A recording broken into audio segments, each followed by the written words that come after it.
আমি যদি একটা ডিসইন্টারেস্টেড ভাবে কাজটা যদি করি এবং তার ছাপটা তো পড়ে রইল, সেটা 10 বছর বাদে যখন একজন মানুষ দেখবেন, কি বলবে যে এই তো কাজ করেন, ঠিক। তাও বড় বড় কথা বলেন।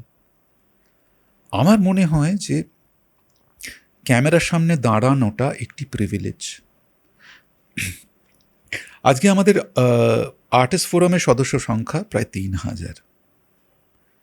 খেয়াল করে দেখবে তুমি যে যাবতীয় যা যা কাজ ওই 300-400 জনের মধ্যেই ঘোরাফেরা করছে, সব মিলিয়ে বলছি আমি। ঠিক। Television, cinema, OTT web series, ওই 300 জন থেকে 400 জনের মধ্যে ঘোরাফেরা করছে। বড় ক্যারেক্টার, কম বড় ক্যারেক্টার, ডে প্লেয়ার, যাই বলো না কেন।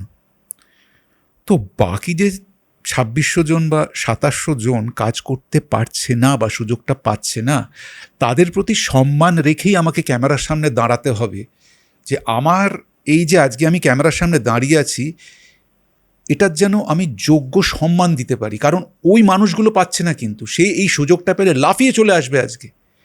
আমি সেই সুযোগটা পেয়ে এইরকমভাবে তঞ্চকতা করব? যে মানুষটি আমায় সুযোগ দিচ্ছে, অর্থ দিচ্ছে, আমি তঞ্চকতা করবো একটা ডিসইন্টারেস্টেড ভাবে কাজটা করে? কেন করব সেটা?